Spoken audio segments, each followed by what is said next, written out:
নমস্কার, hello and very, very, very good evening. আজকে আরো একটা ফ্রাইডে। আজকের এই ফ্রাইডেতে আমরা যাদের সাথে করব আলাপ, শুনবো যাদের গল্প হ্যাপিলি এভার আফটারে। আমি একজনকে স্বল্প চিনি, আরেকজনকে একদমই চিনি না। কিন্তু কেন আজকে তাদের সাথে হবে এই আড্ডা, তার বিশেষ বিশেষ কারণ হচ্ছে দে আর আ লাভলি কাপল অ্যান্ড আগামীকাল মানে 22nd of November the lovely couple is completing 25 years of togetherness. Wow, that is such a happy thing. Dulhan diaries partner by Senco golden ডায়মন্ডসে আমরা সবসময় চেষ্টা করি যাদের বাড়িতে ঘটছে বিয়ে তাদের বিয়েটাকে একদম সাজিয়ে গুছিয়ে যতটা সম্ভব চেকলিস্টটাকে রেডি করে দেওয়ার চেষ্টা করি। তার সাথে সাথে শুনি গল্প এবং সেলিব্রেট করি সেই সব কাপলদের যাদের দেখে সত্যি মনে হয় ওয়াও, বিয়ে is such a lovely feeling. এবং আজকে please put your hands together as I welcome, আজকে আমাদের সাথে জয়েন করতে চলেছে জয়িতা মৈত্র এবং সৃজিত মৈত্র। নমস্কার, হ্যালো অ্যান্ড গুড ইভিনিং। নমস্কার, নমস্কার। Good evening. গুড নমস্কার, ইভিনিং। Good evening. প্রথমেই অনেক অনেক শুভেচ্ছা, আকাশ শুভেচ্ছা, একরাশ শুভেচ্ছা। Tomorrow you all are completing 25 years of wedding anniversary. Thank you so much, thank you so much. Congratulations, congratulations. এবং আজকে কিন্তু বিয়ের আগের রাতটার মতো, হ্যাঁ, মানে 25 বছর আগে 21শে নভেম্বর যেটা মনে মনে হচ্ছিল, কি মনে হচ্ছিল? মনে হচ্ছিল এক্স্যাক্টলি মনে পড়ে ওই দিনটার কথা। Would love to know your journey, কিভাবে আপনাদের আলাপ হলো, কিভাবে বিয়ের ডিসিশনে পৌঁছলেন, জানবো মৈত্র দম্পতির গল্প। ওভার টু জয়িতাদি অ্যান্ড সৃজিতা। অ্যাকচুয়ালি আমাদের আমাদের আমাদের যেভাবে আপনি বলছেন ঠিক ওরকম ফেয়ারিটেল ম্যারেজ নয়, আমাদেরটা খুবই কনভেনশনাল অ্যারেঞ্জড ম্যারেজ।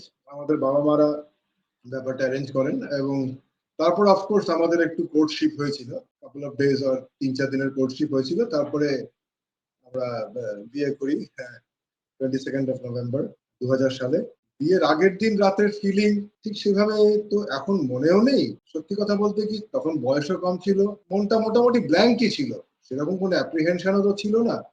আর এরপরে কি হবে, ম্যারেড লাইফ কিরকম হবে, ওসব নিয়ে কোনো সেরকম অ্যাপ্রিহেনশন ছিল না। ইট ওয়াজ মোর অর লেস এক্সাইটমেন্ট। আর আমাদের বাঙালিদের বিয়ে তো আমরা সবাই জানি যে লোকজন, হই হুল্লোড়, অনুষ্ঠান, আচার আচরণ এইসব নিয়ে এত আমরা ব্যস্ত থাকি যে তখন অত কিছু নিয়ে ভাবার আমাদের অবকাশও থাকে না। তো এইটা আমার তো ছিলই। আমার আমার মনে হয় তোমারও বোধহয় সেরকমটাই খানিকটা। তখন ন্যাচারালি এজটা অত ছিল না, যার ফলে কি হয়েছে যে বিয়ে হচ্ছে, বাস এটাই একটা আনন্দ, এটাই একটা মানে প্রচুর জিনিসপত্র কেনা হচ্ছে, নতুন নতুন জিনিস কেনা হচ্ছে বিয়ে উপলক্ষে, ওটা নিয়েই সময়টা কেটে গেছে। আর ন্যাচারালি আমি জেনারেল সাবার্ব থেকে এসেছি, ফলে কি হয়েছে এখানে আমার কলকাতায় বিয়ে হয়, ফলে আমার সেই সময়টা একটু মানে যেহেতু শিফট করা হয়েছিল জিনিসপত্র নিয়ে টিয়ে, তো সেই সময়টা চলে গেছে আগের রাতটা আর কি। এইভাবেই আগের রাতটা মোটামুটি কেটে গেছে। আর আপনাদের একে অপরের সাথে দেখা হলো কি করে? আর আলাপ তো হতেই পারে, কিন্তু তার সাথে বিয়ে, এই যে সিদ্ধান্তটা নেওয়া, এবং 25 বছর যদি বলি, কেমন কাটলো এবং কেমন কাটছে যদি জানতে চাই আপনাদের কাছ থেকে, কি বলবেন? অ্যাকচুয়ালি আমাদের পেপার দেখে বিয়ে হয়েছিল। আমাদের পেপারের থ্রু দিয়েই আমরা দুজন ফ্যামিলি আমাদের ইন্টারঅ্যাক্ট করা হয়। তারপরে আর কি কথা এগোয় আস্তে আস্তে, এভাবেই হয় মোটামুটি। তখন আমি স্টুডেন্ট ছিলাম। তারপরে যাই হোক আস্তে আস্তে আমার দুটো পরিবারের মধ্যে কথাবার্তা থ্রু দিয়ে ওদের আমার শ্বশুর শাশুড়ি মা তাদের পছন্দ হয়েছিল, এইভাবেই চলে আর কি, এগিয়ে যায় মোটামুটি। মানে একদম মানে very very conventional arrange marriage যেভাবে হয়, কাগজের বিজ্ঞাপন দেখে যাওয়া, তারপরে সেই টিপিক্যাল মেয়ে দেখতে যাওয়া, ওই ওই জিনিসগুলোই হয়েছিল। বাট আর যে কতগুলো জিনিস আমি সিদ্ধান্ত নিয়েছিলাম যে ওই রকম মানে আমি একজনকেই দেখতে যাব এবং তাকেই আমি বিয়ে করব। আমি ওই অনেককে একজন একজন করে দেখতে যাওয়া এবং তারপর থেকে তার থেকে শর্ট লিস্ট করা, ওটা আমি খুব একটা বিশ্বাস করতাম না। ছবি দেখে পছন্দ হয়েছিল, দর্শনধারী পিছে গুণ বিচারি। তারপরে ওর সঙ্গে কথা বললাম, আলাপ করলাম, আমার আলাপ করে ভালো লাগলো, ওর কথাবার্তা ভালো লাগলো। মানে যে কোয়ালিটিস গুলো জেনারেলি আমি I would rather look for, খানিকটা তার একটা গ্লিমস পেলাম, আই এম শিওর ও হয়তো পেলো। তো এরপরে আমাদের যা হয়, parents they spoke to each other, কথাবার্তা বলে তারপরে ওনারা ঠিক করলেন। তারপরে আমরা একটু একটা ব্রিফ কোর্টশিপ হলো 2-4 দিনের। জেনারেলি কোর্টশিপ বলা চলে না ওটাকে, মানে জাস্ট ওই মানে সেখানে হয়তো আমাদের পেরেন্টসরাও মানে ডেটিং বলে হ্যাঁ মানে তখন আমাদের পেরেন্টসরাও সেখানে উপস্থিত থাকতেন। ওটাকে ঠিক কোর্টশিপ বলা চলে না। না, তারপরে তো আমরা দু একবার হ্যাঁ বেরিয়েছিলাম। মানে ওই আর কি মানে জাস্ট আমাদের হয়তো ফোনে কথাবার্তা হতো এবং মানে উইদিন 4 মান্থস আমাদের বিয়ের অ্যারেঞ্জমেন্ট হয়ে যায় আর কি।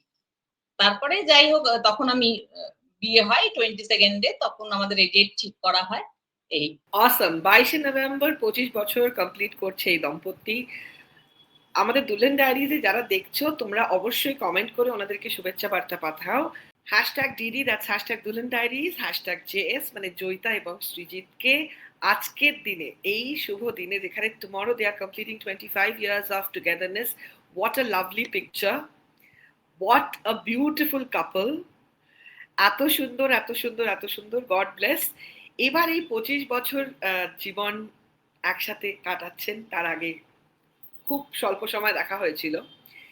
আপনাদের মতো হাসি খুশি থাকতে হলে 25 ইয়ার্স এর ম্যারেজ অ্যানিভার্সারি হই হই করে সেলিব্রেট করতে হলে জেনারেল কাপলদেরকে আপনারা কি অ্যাডভাইস দেবেন? বিয়ে মানে আপনাদের কাছে কি, এবং আপনাদের তরফ থেকে what would be the advice to the couples who are married or single, not sure whether they are getting married? কি বলবেন তাদের? দেখুন মানে টু বি ভেরি অনেস্ট, এই 25 বছর কাটানো এটা আমাদের অবাক লাগে যে আমরা একই সঙ্গে কি করে কাটিয়ে দিলাম 25 বছর। বাট দেন জোকস অ্যাপার্ট, আগেকার দিনে তো 25 বছর 30 বছর কাটানোটা খুব একটা বড় কথা হতো না, আজকের দিনে সেটা একটা ইস্যু হয়ে দাঁড়িয়েছে।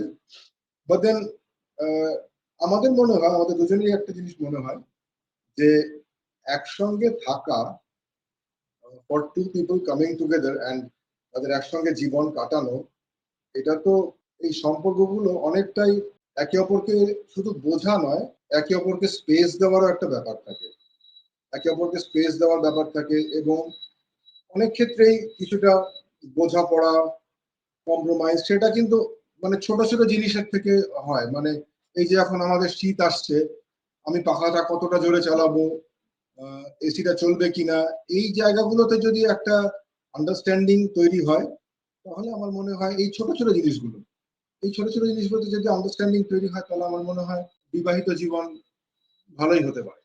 এটা তো আমার মনে হয়, এবং এই অ্যাডভাইসটাই আমি হয়তো সবাইকে দেব।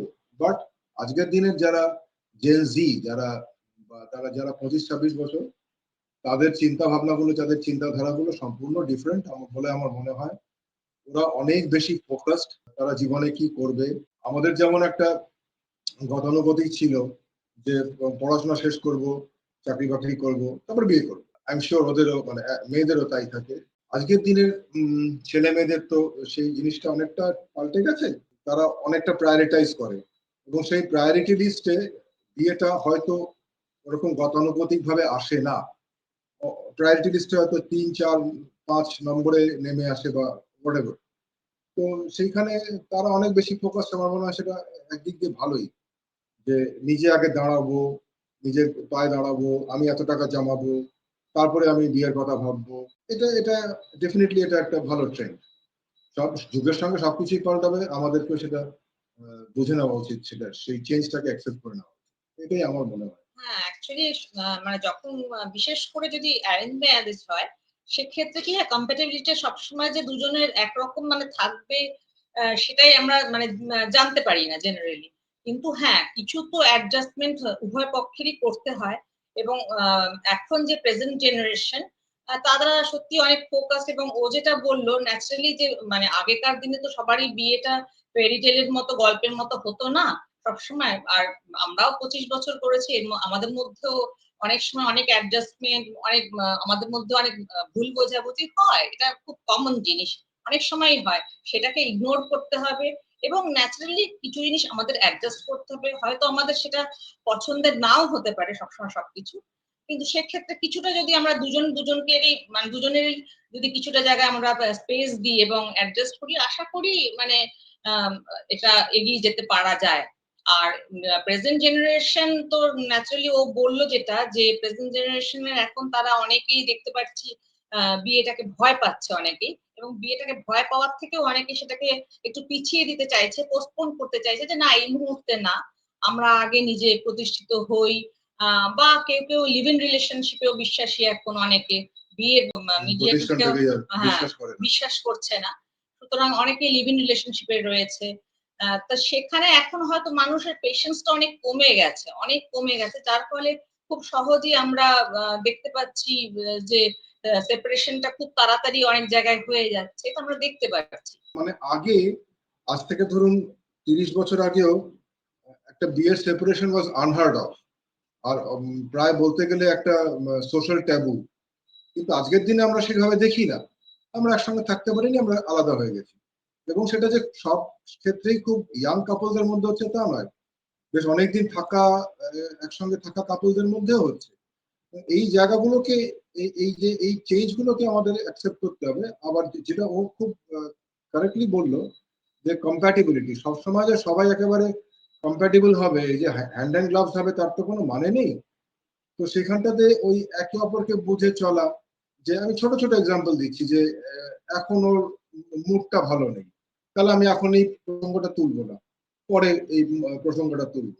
বা ওর এই জিনিসটা ভালো লাগে, ওই আমি ছোট একটা জিনিস ওর জন্য করলাম, সেটা যে নিড নট বি ভেরি মানে বড় একটা কিছু, আলংকারিক কিছু একটা, এই ছোট ছোট জিনিসগুলো আমাদের যদি আমরা খেয়াল রাখি, তাহলে অনেক সহজে এগুলো করা যায়। এই আমাদের এটাই মনে হয়।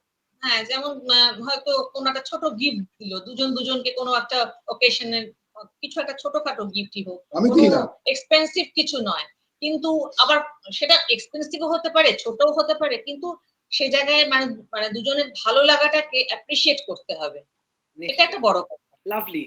আপনাদের দুজনকে দেখে মনে হচ্ছে মানুষ হিসেবে হয়তো কিছু দিক থেকে আপনারা একটু ভিন্ন, কিন্তু আপনারা ভীষণ স্ট্রং এবং একে অপরের একদম we are poles apart অনেকটা ভিন্ন। But that's what it is, opposite poles attract, এবং তার জন্যই তো হই হই করে 25, তো 25th ইয়ারের সেলিব্রেশনের কি, হোয়াটস দ্য প্ল্যান, কি হচ্ছে, হোয়াটস স্পেশাল 2025-এ 25 বছর? Beautiful, would love to know. এখনো অব্দি সেরকম কোনো প্ল্যান হয়নি, ছেলে তো বাইরে থাকে, তো দেখি যদিও কালকে সকালে আসতে পারে কোনো রকম ভাবে, তাহলে will plan out an evening, এই আর কি। It will be a very cosy and a very private affair. Great. এবার একটা প্রশ্ন করি, অনেক সময় হয় না যে বিয়েতে ইস এখন দেখলে মনে হয় ইস ওটা, ইস এটা এটা আমাদের বিয়ের সময় করলে হতো, এরকম কোনো আক্ষেপ, এরকম কোনো একটা ইচ্ছে যেটা হয়তো একটু ইনকমপ্লিট রয়ে গেছে নিজের বিয়ের সময়? হ্যাঁ, হ্যাঁ, obviously সেটা হলো যে সেই সময়কার আজ থেকে মানে 25 বছর আগে যে ধরনের ব্রাইডাল মেকআপ হতো, হ্যাঁ? যে ধরনের ডিজাইন জুয়েলারি মানে দেখতাম, সেগুলো এখন অনেকটাই পরিবর্তন হয়ে গেছে। আমরা যে সময়, সেই সময় জেনারেলি ব্রাইডসদের পার্লার থেকে মেয়েরা আসতো, নেইবার কেউ এসে সাজিয়ে দিয়ে চলে গেল। এরকম প্রচুর হয়েছে, বা রিলেটিভস দের মধ্যে কেউ এসে সাজিয়ে দিল। এরকম হতো জেনারেলি 25 বছর আগে। কিন্তু এখন যেরকম সেটা প্রচন্ড পরিমাণ একবার প্রফেশনাল কোনো মেকআপ আর্টিস্ট দিয়ে সাজানো হয়। হ্যাঁ, দেখতে ভালো লাগে, বেশ ভালো লাগে। কিন্তু কিছু জায়গায় আবার আমার সেটা মনে হয় একটু অতিরিক্ত হয়ে যায়। সেটাও আবার মনে হয় সাথে। যে কিছু জায়গায় যেন মনে হয় আসল যে আমাদের যে উদ্দেশ্যটা, সেটা যেন আমরা সেই উদ্দেশ্যটা থেকে সরে যাচ্ছি। সেটাও আবার সাথে, সাথে মনে হয়। সাজানো মানে তো ভালো লাগে, খুবই ভালো লাগে যে এখন তারা প্রচুর পরিমাণে মানে যে ধরনের আউটফিট, যে ধরনের শুরু হয়েছে নতুন এখন, সেটা পড়ছে। সবকিছুতে তারা একটা অ্যাটেনশন দিচ্ছে, একদম মানে সেই হালদি থেকে শুরু করে তারা মেহেন্দি, মানে সমস্ত গুলোকে একটা এনজয় করছে। ভালো, খুবই ভালো। অনেক কিছু কাস্টমস আমাদের অবাঙালিদের প্রথা থেকে আমাদের বাংলার মধ্যে ঢুকে গেছে। কিছুটা আমরা এনজয় করি, আবার কিছুটার মধ্যে মনে হয় যেন আমাদের বাঙালিয়ানাটা সরে যাচ্ছে। হ্যাঁ, কিছু জিনিস ভালো লাগে, আবার কিছু জিনিসকে মনে হয় একটু অতিরিক্ত, অতিরঞ্জিত হয়ে গেছে আরকি। রাইট। তো এবার বিয়ের মেনুতে কোন ব্যাপারগুলো মনে আছে? যতদূর মনে আছে বিরিয়ানি হয়েছিল। হ্যাঁ, হ্যাঁ, রাইট। কবিরাজি কাটলেট হয়েছিল। আম একটা ঝাল পেঁয়াজি হয়েছিল। এগুলো মনে আছে। নান-ফান ছিল, এইসব মনে আছে। আর বাকিটা আর মনে নেই। গ্রেট। এবার একটু বেড়াতে যাওয়ার প্রসঙ্গে কথা বলি, কারণ আপনাদের বেশ কিছু ছবি দেখছিলাম, খুব সুন্দর সুন্দর ছবি, where you all have traveled, click beautiful moments. So as a couple এবং as a family বেড়াতে যাওয়া এটসেট্রা একটা ফ্যামিলির জন্য কতটা দরকার আপনাদের কি মনে হয়? এবং আপনারা কিভাবে বেড়াতে, প্রথম বেড়াতে কোথায় গেছিলেন? উড লাভ টু নো আপনাদের হানিমুন কোথায় হয়েছিল এবং ফ্যামিলি হলিডেজ এটসেট্রা, আগামী কি plan? Would love to know. দেখুন, আমরা হানিমুনে গেছিলাম আমার বিয়ের পরেই। আমি বেশি দিনের তো ছুটি পাওয়া যায় না, প্রাইভেট কনসার্নে কাজ করি কর্পোরেটে। তো আমরা গেছিলাম আগ্রাতে। আগ্রা, ফতেহপুর সিক্রি, তাজমহল এটসেট্রা ওটা বিয়ের পরেই করেছিলাম। হ্যাঁ, দিল্লিও গেছিলাম। এইটাই আমাদের হানিমুন হয়েছিল। তারপরে অবশ্য ছেলে হওয়ার পরে আমরা বেশ কিছু জায়গায় বেড়াতে গেছি। না, তার আগেও গিয়েছিলাম, হ্যাঁ, নাগপুর ঘুরতে হ্যাঁ, নাগপুর গিয়েছিলাম। ঘুরতে গেছিলাম। আমাদের কিছু হ্যাঁ, রিলেটিভস থাকে নাগপুরে, তো আমরা নাগপুরে বেড়াতে গেছিলাম। আপনি যেটা জিজ্ঞেস করলেন যে বেড়াতে যাওয়াটা কতটা ইম্পর্টেন্ট, আমার মনে হয় ভীষণ ইম্পর্টেন্ট। একটা বেড়াতে যাওয়া একটা ফ্যামিলির কাছে একটা আনওয়াইন্ডিং, আর একটা ফ্যামিলির সো কল্ড একটা ফ্যামিলি টাইম, ৩ জন বা ৪ জনে মিলে একটা কোথাও যাওয়া, এটা একটা ভীষণ দরকার। আজকের স্ট্রেসফুল যে আমাদের জীবন, সেখানে যদি বছরে ৪টে দিন, ৫টা দিন, ১০টা দিন আমরা বেড়াতে যেতে পারি তো খুবই ভালো হয়। এটা তো দরকারই, বেড়াতে যাওয়াটা একটা ভেকেশন তো ভীষণ দরকার। সামনে কোনো পেন্ডিং প্ল্যানস যেটা কমপ্লিট হবে যে কোনো সময়? Any dream destination for the family? সেরকম কিছু ভাবিনি। তুমি কিছু ভেবেছো ছেলেকে নিয়ে? আমরা মানে দেখুন, এখন সবসময় হয়তো ছেলে আমাদের সাথে থাকতে পারবে না, ন্যাচারালি ও বাইরে থাকে যেহেতু, ও সবসময় থাকতে পারবে না। তবে হ্যাঁ, চেষ্টা তো করবোই যে কোথাও যেখানে যাব ঘুরতে, সেখানে ওকে নিয়েই যাই। এটা একটা ইচ্ছে তো সবসময় ওর থাকে। একটা খুব ইচ্ছে আছে রাজস্থান যাওয়ার, তো সেটা দেখি কতদিনে আমরা ম্যাটেরিয়ালাইজ করা যায়। হ্যাঁ, রাজস্থানটা আমি ঘোরা হয়নি আমার, ফলে আমার একটা ইচ্ছে আছে। লাভলি। এবার একটু আপনাদের কাছ থেকে কিছু গোল্ডেন ওয়ার্ডস নেব, মানে যে শব্দগুলো যারা বিয়ে করছে তাদের জন্য যাতে অনেকটা ইউজফুল হয়। যেহেতু ম্যারেজ মানে, বিয়ে মানে দুটো family, two families come together, right? In your case, how did you all adjust to the new families? কিভাবে আপনারা এগিয়েছেন? What would be the happy formula? আপনারা যদি একটা ফর্মুলা দিতেছেন আজকে ইয়াং সবাইকে, সেটা কি হবে? সকলকে নিয়ে একসাথে কিভাবে চলা যায়, সবাই মিলে কি করে ভালো থাকা যায়? আইডিয়ালি ফর বোথ দ্য ছেলে এবং মেয়ে যারা বিয়ে করছে, তাদের আইডিয়ালি দ্য কি ওয়ার্ড উইল বি পেশেন্স। এটা তো আমার মনে হয় পেশেন্স, নিজেদের জন্যও, একে অপরের সঙ্গে থাকার জন্য পেশেন্স। আর আমাদের সমাজে তো we don't marry a person, we marry an entire family. ও আমার পুরো পরিবারকে বিয়ে করেছে, আমি ওর পুরো পরিবারকে বিয়ে করেছি। সুতরাং পেশেন্সটা ভীষণ দরকার। আর স্পেশালি যখন একটি মেয়ে বিয়ে হয়ে আসে, আলটিমেটলি আমি তো অতটা ওর ফ্যামিলির সঙ্গে ইন্টারঅ্যাক্ট করবো না যতটা ও আমার ফ্যামিলির সঙ্গে ইন্টারঅ্যাক্ট করবে। দেয়ারফর ওকেই পেশেন্সটা ডিসপ্লে করতে হবে বেশি। সুতরাং সেই জায়গাটা একটা তো আছেই। আর এছাড়া আমার মনে হয় সত্যি বলতে কি, পেরেন্টাল ইন্টারভেনশনটা যত কম হয় in a marriage, both side, bride side and the groom side, man side and the women side, যতটা কম হয় ততটা বেটার। যদি ওটা আমরা পারি না, আমাদের ভারতবর্ষের সমাজে এটা আমরা একদমই করতে পারি না। আমরা বাবা মা হিসেবে ভীষণভাবে ইন্টারফিয়ার করি। আমি এখন যেরকম ভাবে ছেলের লাইফে ইন্টারফিয়ার করি, আমি নিজেকে ভাবি যে আমি যেন ওর ম্যারিড লাইফে এরকম ভাবে ইন্টারফিয়ার না করি, কিন্তু কতদূর পারবো আমি জানি না। কিন্তু এটা যতটা নিজেকে রেস্ট্রেন করা যায় ততটা কাপলের পক্ষে বেটার, এটা আমার মনে হয়। এটাই আমারও তাই মনে হয়। আর হ্যাঁ, দু তরফেরই মানে অ্যাডজাস্টমেন্টটা তো বিরাট ব্যাপার। দুটো বাড়ির মধ্যেই ন্যাচারালি যারা কনে পক্ষ থেকে আসলে, যে মেয়েটি আসছে, নতুন বাড়িতে আসবে, তাকেই আমার মনে হয় অ্যাডজাস্ট বেশি করতে হয়। ন্যাচারালি ছেলেরা তো আর অতটা শ্বশুর বাড়িতে স্টিল নাও অতটা গিয়ে তারা থাকে না। ফলে তাদের হয়তো ১ দিন ২ দিন তারা গেল, ২ দিন ৩ দিন থেকে আসলো। একটা সুন্দর, যা আমাদের বাঙালিদের মধ্যে যে কালচার আছে, জামাইরা আসলে তাদের সুন্দর একটা অভ্যর্থনা করা, যেটা জামাই আদর বলা হয়, সেটা করা। সেটা তারা করলো এবং তারা সেই উপরের একটা ক্রিম তারা খেয়ে চলে আসলো। কিন্তু একটি মেয়েকে, যে ছোটবেলা থেকে যে বাড়ি থেকে বড় হয়েছে, সে যে পরিবেশ থেকে বড় হয়েছে, তার বাবা-মা, তার রিলেটিভস, তার বন্ধু, তার ছোটবেলার সমস্ত পরিচিত যারা আছে, সবাইকে ছেড়ে একটি নতুন পরিবেশে যখন সে আসে, তার কাছে সমস্ত কিছুই নতুন। সমস্তটাই তার তখন নতুন। মানে যদি সে শ্বশুর বাড়িতে আসে, যদি, যেটাই বললাম, মানে আজকের দিনের বিয়ে তো আর আগেকার মতো আমাদের সময়কার মতো না। ও যখন এসছে এখানে, এই ঘরটা, এই টেবিলটা, এই চেয়ারটা, বিছানাটা, বাথরুমটা বা বাটি ঘটি সবই ওর কাছে অপরিচিত। আজকালকার দিনের ছেলেরা যে ভাবুন যে কোনো একটা কাপল যদি ব্যাঙ্গালোরে থাকে, তারা একে অপরের সঙ্গে অনেকদিন ধরে মিশছে, ছেলেটিও মেয়েটি ফ্ল্যাটে যাচ্ছে রেগুলার, মেয়েটিও ছেলেটির ফ্ল্যাটে রেগুলার আসছে, ফলে ওই জায়গার অ্যাডজাস্টমেন্ট গুলো অনেকটাই কম, মানে অনেকটাই কম। Nothing is very new to them, এটা অনেকটাই কম। তবে হ্যাঁ, দুটোরই ভালো দিক খারাপ দিক আছে। বিয়ের পরে একসঙ্গে থাকতে থাকতে ওই যে বললাম পেশেন্স, এই পেশেন্সটা থাকাটা খুব দরকার। আর বাবা মায়ের ব্যাকসিট ড্রাইভিংটা যতটা কম হয় ততটা ভালো, এটা আমাদের মনে হয়। I must say it is such a pleasure আপনাদের সাথে ইন্টারঅ্যাক্ট করতে পারছি, বিকজ এত ম্যাচিওরলি আপনারা এত সুন্দরভাবে, সুন্দর সহজভাবে আমাদেরকে বোঝাচ্ছেন, আর এত সুন্দর লাগছে আপনাদের কাছ থেকে কথাগুলো শুনতে। সত্যি thank you for the golden words from all of us. আজকে দুলহান ডায়েরিজে আমরা পাচ্ছি এই কাপলকে। এবার একটা প্রশ্ন বরঞ্চ করি সকলকে, কারণ আমাদের সাথে যারা থাকে তারা তারা প্রাইজ পাওয়ার সুযোগ পায়। সো গেট সেট রেডি হচ্ছে আমাদের প্রাইজ দেওয়ার সেগমেন্ট, যেখানে আমরা একটা প্রশ্ন করব। এতক্ষণ ধরে আমরা মৈত্র দম্পতির গল্প শুনছি। প্রশ্ন হচ্ছে, ওনাদের 25th ওয়েডিং অ্যানিভার্সারি কবে? জয়িতা মৈত্র এবং Srijit Maitra 25th wedding anniversary কবে? আমরা কিন্তু অনেকক্ষণ ধরে ওনার কাছ সাথে কথা বলছি, এবং যারা যারা উত্তর জানো কমেন্ট করো, #দিদি, #JS মানে জয়িতা এবং সৃজিত বাবুকে আমাদের সম্মান জানিয়ে অবশ্যই কমেন্ট করো, উত্তর জানাও, and send there from your heart a heartfelt message for their 25th wedding anniversary. এই দুটো কন্টেস্ট কিন্তু অলরেডি অন আছে, সো তাড়াতাড়ি পার্টিসিপেট করো। অ্যান্ড কামিং ব্যাক টু আমার আবার প্রশ্নের ভান্ডার আছে কিছু একটু।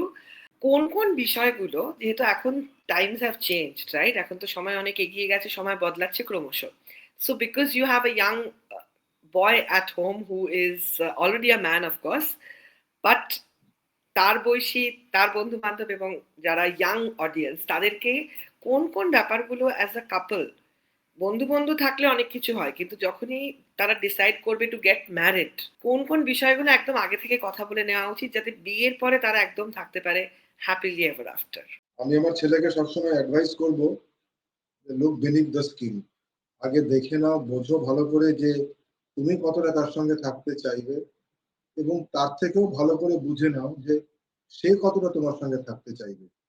এই জিনিসটা অফকোর্স এটাও ঠিক যে কোনোভাবেই এটা প্রেডিক্ট করা সম্ভব নয় যে আগামী 30, 40, 50 বছর আমরা কিভাবে কাটাবো, কতটা একসঙ্গে থাকতে পারবো, কতটা ভালো থাকতে পারবো, কতটা আমাকে কম্প্রোমাইজ করতে হবে, কতটা ওকে কম্প্রোমাইজ করতে হবে, এতটা বোঝা সহজ সম্ভব নয়। তবু একটা মিউচুয়াল কম্প্যাটিবিলিটি আছে কিনা এটা বুঝে নিয়ে তারপরে আমার মনে হয় এগুলোটা ভালো। আপনি কিছু বলুন জয়িতাদি। হ্যাঁ, আমারও তাই মনে হয়।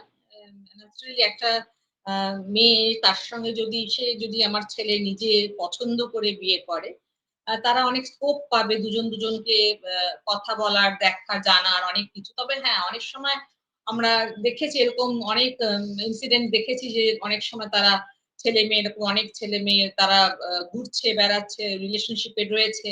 তারপরে তাদের বিয়ে করার পরেও তারা তখন তাদের ভেতরের যে সমস্ত আ তাদের মধ্যে যে দ্বিধা, দ্বন্দ্বগুলো তখন বেরিয়ে আসছে। এরকম আমরা অনেক জায়গায় দেখেছি, এবং আল্টিমেটলি সেই বিয়েগুলো শেষ পর্যন্ত টেকেনি। এরকমও আমরা অনেক আসলে দেখেছি। ব্যাপারটা কি, ব্যাপারটা হচ্ছে যখনই আমার এক বন্ধু খুব ভালো কথা বলেছিল, যে যখনই সম্পর্কটা চাল ডালের হিসেবে চলে যায় তখনই ইস্যুগুলো শুরু হয়। মানে চাল ডালের হিসেবে শুরু চলে যাওয়া মানে সংসার করা।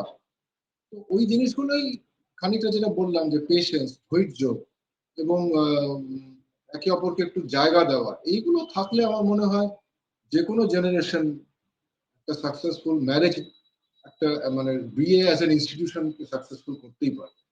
হ্যাঁ, মানে বিয়ের আগে তো অনেক ফ্যান্টাসিস থাকে তখন না? মানে যে এটা একটা এরকম হবে, একটা প্রচুর আমরা মানে চিন্তা করি হুম, এটা হুম। হবে, ওরম হবে। সেটা মানে যেকোনো ছেলে বা যেকোনো মেয়েই অনেক রকম তাদের ইমাজিনেশন অনেক কিছু থাকে তাদের, যে এটা হবে। কিন্তু যখন সেটা বিয়েতে বা সংসার করতে যায় তখন সেই রিয়ালিটির ফেস টা তাদের করতে হয়। তখন তাদের আ সেই মানে আ সামনেটা চলে আসে যে কি আমরা ফেস করতে চলেছি আস্তে, আস্তে। তো সে সময় অনেক সময় হয়তো দেখা যায় যে সেখানে দুজনের মতপার্থক্য দেখা দিচ্ছে ভীষণভাবে। আবার অনেক জায়গাতে যারা রিলেশনশিপ এ আগেও ছিল বা তারপরে বিয়ের পরেও তারা হ্যাপিলি ম্যারেড, তারা সুন্দরভাবে সংসার করছে। এরকমও আমরা প্রচুর দেখেছি। এক্সেলেন্ট। এবার যখন আমরা ইউনো নতুন বিয়ে বাড়িতে যাই, তখন আজকাল ব্যাপারটা তো খুব অন্যরকম হয়ে গেছে। প্রচুর অকেশনস, প্রচুর সবকিছু। তো জেনারেলি যাদের বাড়িতে আমরা অ্যাটেন্ড করতে যাই, তাদের গিফটিং সম্পর্কে আপনাদের কি সাজেশন হবে? এবং আপনারাও যখন ভবিষ্যতে কখনো বাড়িতে কিছু অ্যারেঞ্জ করবেন, গিফট ব্যাপারটা কিরম হওয়া উচিত? In today's time, how should the impression and the presence of gifting be? কারণ অনেকেই আজকাল লিখে দেয় নো গিফটস, নো ফ্লাওয়ার্স, কিন্তু gifting remains a part of our tradition. এটা নিয়ে আপনাদের কি বক্তব্য? গিফট মানে দেখুন, আমি আমি গিফটের বিপক্ষেও নই, গিফটের সপক্ষেও নই। এটা খানিকটা আমাদের সমাজে, আমাদের কালচারে এই গিফট দেওয়াটা বোধহয় খানিকটা একটা বাধ্যতামূলক, মানে বাধ্যতামূলক তো আছে, এবং তার হয়ে সঙ্গে গেছে। একটা এবং কোথায় একটা আনন্দও লুকিয়ে আছে। হ্যাঁ, এমন না যে আমরা যখন গিফট পাই তখন আমরা আনন্দ বোধ করি, এবং আমার তো কিছু ক্ষেত্রে মনে হয় গিফট দিতেও বেশ ভালোই লাগে। তবে হ্যাঁ, অনেক জায়গাতেই আছে যারা গিফট দিতে বারণ করা হয়। কিন্তু আমরা জেনারেলি কোনো বাড়িতে যদি এরকম লেখা পাই, সেখানেও কিন্তু কেউ খালি হাতে যায় না। আজকাল যে কালচারটা চলে আসছে, সেখানেও হয়তো আমরা একটা ফুলের বুকে নিয়ে বা একটা ছোট কিছু নিয়ে, একটা ছোট সাধারণ কিছু নিয়েও আমরা সেখানে যাই। মানে উইথআউট মানে গিফট এটা আমরা যাই না। জেনারেলি এই কালচারটা আমাদের চলে আসছে। এবং আমরা নিজেরাও দেখুন, মানে এটা হয়ে থাকে, একটা আমরা ছোট থেকে বড় যেকোনো গিফট পেলে একটা বাচ্চারাও যেরকম আনন্দিত হয়, আমরা বড়রাও কিন্তু খুব খুশি হই কেউ যদি আমাকে কোনো গিফট দিয়ে দেয়। এবং আমিও মানে ওর সাথে ভীষণভাবে একমত যে আমরা মানে খুবই এর বিপক্ষে এবং খুবই এর সপক্ষে নই। গ্রেট। এবার একটু আপনাদেরকে একটা ভীষণ ইম্পর্টেন্ট প্রশ্ন এটা কিন্তু, হ্যাঁ? একে অপরের কোন ব্যাপারগুলো আপনাদের সবচেয়ে ভালো লাগে? ৩ টে যদি মিনিমাম প্রশংসা করতে হয় একে অপরের সম্বন্ধে, আজকে একদম ওয়েডিং অ্যানিভার্সারি আগের রাতে 25th ওয়েডিং অ্যানিভার্সারি বলে কথা। সবচেয়ে কি ভালো লাগে? সবচেয়ে কি ভালোবাসেন একে অপরের? আমি সত্যি কথা বলছি, ওইভাবে আমি কখনো এনিউমারেট করিনি যে ওর কোন জিনিসটা আমার খুব ভালো লাগে। বাট ডেফিনিটলি ওর অকপট স্বীকার করব, ওর রান্না আমার খুব ভালো লাগে। ও খুব ভালো রান্না করে। এটা আমার খুবই ভালো লাগে। আর দ্বিতীয়ত হচ্ছে যে she is a home maker. আর ও আপ্রাণ চেষ্টা করে এই বাড়িটাকে একটা লিভেবল একটা জায়গা তৈরি করার জন্য। এই যে একটা কি বলবো, একটা অক্লান্ত পরিশ্রম করে চলেছে বাড়িটাকে ইয়ে করার জন্য, মানে একটা একটা বাড়িকে একটা সংসারে পরিণত করে রাখার জন্য। এটা আমার কাছে সত্যি খুব প্রশংসনীয় বলে মনে হয়। আর তৃতীয় জিনিস যেটা আমার মনে হয়, ও সব ব্যাপারে খুব এনথুসিয়াস্টিক, সব ব্যাপারে। আজকে কোথাও বেড়াতে যাওয়া হোক, একটা বাড়িতে পুজো করা হোক, বা যে কোনো জিনিস, একটা বিয়ে বাড়ি হোক, মানে ও সব ব্যাপারেই খুব এনথুসিয়াস্টিক। এমন না যে আমি যাবো না, আমি করবো না, ওই ধরনের জিনিসগুলো ওর মধ্যে একেবারে নেই। সবকিছু খুব স্বতঃস্ফূর্ত ভাবে পার্টিসিপেট করে। এই জিনিসগুলো আমার খুব, আপনি জিজ্ঞেস করলেন বলে আমার এগুলো মনে পড়লো। আরো অনেক কারণ আছে, এখন দেখবেন মাথায় ঘুরতে থাকবে। আরো অনেক কারণ মনে পড়বে। ভাবিনি। অ্যাকচুয়ালি মনে তাই পড়বেই। হয়। যখন সংসার করি ওভাবে অ্যাকচুয়ালি আমরা তো মানে চুলচেরা বিচার করি না যে ওর এটা ভালো এটা খারাপ। অ্যাকচুয়ালি প্রতিটা মানুষই ভালো মন্দ সবকিছু নিয়েই। এবার হ্যাঁ, ওর মানে এরকম তো হয় যে এটা আমার খুব কিছু, কিছু জিনিস ওর খুব ভালো লেগে গেল। আবার কিছু, কিছু জিনিস খুব খারাপ লাগে। এরকম তো চলতেই থাকে আমাদের সবসময়। রাইট। এবার আপনার আপনার টার্ন ফর দাদা। আচ্ছা। পারবে না, পারবে না। আচ্ছা, আমার হ্যাঁ, আপনিও ঠিক ওরমই বলতে পারি। মানে আমি ঠিক ওইভাবে তো কখনো ভাবিনি আসলে যে এটা। তবে হ্যাঁ, আমি আ অনেকবারই এরকম হয়েছে কিছু আ অসুস্থতার কারণে হয়তো আমি সেভাবে কাজ করতে পারছি না, এবং হসপিটালাইজড হতে হয়েছে আমাকে। আমার কিছু সার্জারি হয়েছে, এরকম হয়েছে। তখন ও মানে একদম মানে ১ম থেকে আমার সাথে থাকা, এবং এমনও দিন গেছে যে রাত ১:৩০ বাজে। মানে সেই সময় একদম ওর সাথে রয়েছে। মানে এরকম হয়েছে, এবং আমি মানে সার্জারির পরে যখন বাড়ি ফিরেছি, আ ও প্রতিটা জিনিসে কেয়ার করা, কখন মেডিসিন খেতে হবে, মানে এগুলো ওর ভীষণভাবে রয়েছে। আর ও যেটা বলল, ওরও মানে কোথাও ঘুরতে যেতেও ভীষণ ভালোবাসে। প্ল্যান করে মাঝে, মাঝেই কোথাও ঘুরতে যাওয়ার প্ল্যান, এবং ছোটখাটো আমরা আউটিং গুলো ওই সেই উৎসাহগুলোর জন্যই মানে এগুলো হয় আরকি। এইগুলো ওই প্ল্যান করে, চলো আজকে এখানে ঘুরতে যাই, ওখানে ঘুরতে যাই। ছোটখাটো জায়গায়, একদম কলকাতার মধ্যেই হয়তো। এগুলো ওর জন্যই হয়। এই দুটো তো আমার এখনই মনে পড়ছে। আর আর যে জিনিসগুলো হলো হ্যাঁ, মানে আরেকটা জিনিস হলো যে ওকে যদি আমি কখনো মানে ধরুন আমার বাড়ির কোনো কিছু প্রয়োজন মানে ধরুন আমি পুজোই করি বা আমার কোনো একটা মেডিসিনই দরকার হোক কিছু, ও কিন্তু ঠিক সেটাকে নিয়ে মানে ও কখনো বলবে না যে, "না আমি এখন না পারছি না আর আনতে।" এটাও করবে না কখনো। আমি যদি খুব হয়তো ও চলে এসছে সেটা আলাদা কথা। কিন্তু যদি কোনো আমার মেডিসিন সেই মুহূর্তে প্রয়োজন হয়, ও দরকার পড়লে সেই মানে রাতেই হয়তো বেরিয়ে যাবে। এটা আমি দেখেছি ওর মধ্যে। খানিকটা তো সোল সার্চিং ও হলো আমাদের। আমরা সত্যি কথা বলতে কি এই জিজ্ঞেস করাতেই আমরা ভাবতে বসলাম যে আমাদের একে অপরের মধ্যে কোন জিনিসটা সবচেয়ে ভালো লাগে। আমার মনে হয় যে এই আপনি এতক্ষণ যে আলোচনাগুলো করছিলাম, যদি আমরা এই ফর্দগুলো না করতে বসি যে ওর মধ্যে কি ভালো কি খারাপ, ও যদি এই ফর্দটা না করতে বসে যে ওর মধ্যে কি ভালো কি খারাপ, তাহলে বোধহয় এই এই ব্যাপারটা অনেক সর্বাঙ্গীন সুন্দর হয়। এটা আমার মনে হয়। মানে আমাদের মধ্যে নিশ্চয়ই, পজিটিভ নেগেটিভ মানে দুটো জিনিসই থাকবে। প্রতিটা মানুষের যা থাকে আরকি। একদম ঠিক। এবার ধরুন মনোমালিন্য বা একটু মেঘলা দিন তো হয়েছে, মানে I am sure between couples as a family হয়। তো কিভাবে সেগুলো ওভারকাম করেছেন এবং অ্যাডভাইস টু ইয়াং পিপল কি হবে? যারা একটুতেই অভিমান, একটুতেই দেয়াল তুলে দেওয়া, প্লিজ একটু বলুন। এই যে পেশেন্স শব্দটা আপনি বলেছিলেন, বাট আপনারা কিভাবে ওভারকাম করেছেন? Because it tax time to understand also না? বিয়ের পরেই তো আর সবকিছু হয়ে যায় না। পেশেন্স, ইম্পালসটাকে কন্ট্রোল করা, যে আমার ওর সম্বন্ধে এই জিনিসটা ভালো লাগছে না, আমি এক্ষুনি বলবো, এই জিনিসটা আমি এক্ষুনি করবো, এই জিনিসটা করাটা খুব দরকার, মানে এটা কন্ট্রোল করা। আর আরেকটা জিনিস আমার মনে হয় যে এসব বলা সত্ত্বেও জীবনে থাকতে গেলে তো নানা রকম সিচুয়েশনের মধ্যে দিয়ে যেতে গেলে তো সবসময় পেশেন্স রাখাও সম্ভব হয় না, সবসময় ইম্পালস কন্ট্রোল করাও সম্ভব হয় না। সেখানে আমি সবসময় সাজেস্ট করবো, if one party has lost his or her temper বা প্রচন্ড রেগে গেছে বা প্রচন্ড স্ট্রেসড আউট হয়ে গেছে, the other person should shut down। তখন তার একদম চুপচাপ থাকা উচিত, তাকে সময় দেওয়া উচিত যে তার মনের মধ্যে যেটুকু উষ্মা আছে, যেটুকু রাগ আছে বা যেটুকু অভিমান আছে সেটা বেরিয়ে যাক। সেটা বেরিয়ে গেলে অনেকটা পরিষ্কার হবে, তখন কথাটা বলা যাবে বা তখন সম্পর্কটা অনেক সহজ হবে। তাকে সেটা বার করতে দেওয়া হয়তো উচিত। আবার অপর পক্ষেরও মনে রাখা উচিত যে আমার যেটা বলতে ইচ্ছে করছে এই মুহূর্তেই, সেটা আমার না বললেও চলে। এইগুলো একটু মাথায় রাখলে আমার মনে হয় ভালো হয়। জয়িতাদি, আপনি একটু বলুন আপনার টিপস কি হবে? হ্যাঁ, এটাই মানে দেখুন ব্যাপারটা হচ্ছে আমাদের তো যখন মানে আমরা তো হঠাৎ আমার হয়তো সেই ক্ষেত্রে পেশেন্স একটু কমই। আ হঠাৎ আমি তো রেগেও যাই অনেক সময়। এবং হয় কি আমাদের যখন রাগ হয় আমরা আমাদের ইম্পালসটাকে কন্ট্রোল করতে পারি না। আমাদের তখনই মনে হয় যে সেই কথাগুলো না বললেই নয়। হয়তো সময়টা পেরিয়ে যাচ্ছে। কিন্তু এটা যদি আমরা সত্যি নিজেদের কন্ট্রোল করতে পারি, নিজেদের ইম্পালসটাকে কন্ট্রোল করতে পারি, যে যখন আমার রাগটা হলো, সেই মুহূর্তে আমি কথাটা বললাম না। সেই কথাগুলো যখন কিছুটা সময় গেল, হয়তো আমি বলব, কিন্তু সেই কথাটা সেই সময় না বলে পরে বলব। তখন হয়তো ব্যাপারটা অতটা মানে জটিল হয় না সেই সময়টা থেকে। বেরিয়ে যাওয়া যায়। এটা আমারও মনে হয় তাই। Excellent, very well said. আপনাদের সাথে আলাপ হলো, একটু সকলের সাথে পরিচয় হলে খুব ভালো লাগবে। আপনারা কি করেন সেটা জানা হয়নি। অনুষ্ঠানের একদম শেষ লগ্নে সেই প্রশ্নটা করছি। প্রফেশনালি দাদা অ্যান্ড জয়িতাদি। ও হোম মেকার, ও আমার বাড়িটাকে সাজিয়ে রেখেছে, আমার বাড়িটাকে বাড়ির মতন করে রেখেছে। আমি এটাই প্রিভিয়াসলি হচ্ছে ওর, টিচার ছিলাম। এটাই ওর সবচেয়ে বড় চাকরি, এটাই ওর সবচেয়ে বড় অবদান। যে মানে আমি বাড়িতে ফিরে আসছি, বাড়িতে ফিরে আসাটা আমি সার্থক করে ফেলছি। প্রিভিয়াসলি আমি টিচার ছিলাম। এখন আমি আপাতত হোম মেকার। পারফেক্ট। আর দাদা? আমি চাকরি করি, আমি চাকরি করি, আমি অসাধারণ, সাপ্লাই চেইন, অসাধারণ। আমি একটা ফার্মাসিউটিক্যাল কোম্পানিতে চাকরি করি। এক্সেলেন্ট।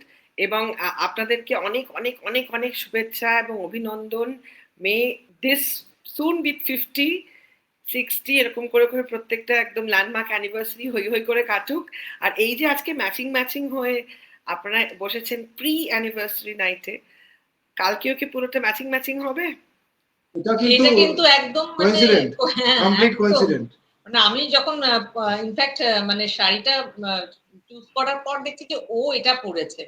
তখন আমিও বললাম যে, "কি তো দুজনেই রেড হয়ে গেল।" তো এটা একদমই পুরো মানে আমাদের কোনো প্ল্যানই ছিল না। এটাই কিন্তু মনের মিল।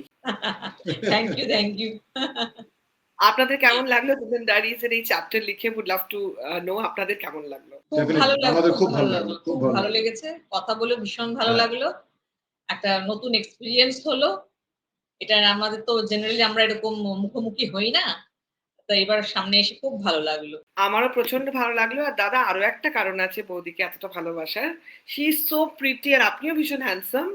আপনারা দুজনে ভীষণ ভালো দেখতে একজন কাপল এবং আপনাদের নানা রকম ছবি দেখছিলাম। এই সাজুগুজু ছবিটা তো ভীষণ সুন্দর এবং এভরি আউটফিট আপনাদের দুজনকে দারুণ লাগে and you all make such a beautiful family, God bless. আমাদের তরফ থেকে অনেক অনেক অভিনন্দন, শুভেচ্ছা অ্যান্ড একটা অবশ্যই একটা উপহার থাকছে from us. Thank you so Thank you. Very much. এবং ধন্যবাদ আমি জানাতে চাই আদিরাকেও for connecting the dot. Oops আদিরাও আমাদের সাথে আলাপ করিয়ে দিয়েছে এবং সাক্ষাতে একদিন আড্ডা হবে, গল্প হবে, সেটাও আশা রাখি। Thank you so much, thank you very much. নমস্কার, থ্যাংক ইউ। উইথ দিস আজকে আমাদের episode of Dulhan diaries partner by Senco golden diamond শেষ হচ্ছে। Thank you, tata. जमाने के साथ साथ ही अंदाज बदलते हैं, स्टाइल बदलता है, अब ज्वेलरी भी बदलेगा। तो अपने पुराने गहनों को लॉकर से निकालिए और नए डिजाइन के हॉलमार्क जेवर ले जाइए, वो भी विद 0 डिडक्शन, सिर्फ सेनको ओल्ड गोल्ड एक्सचेंज के साथ।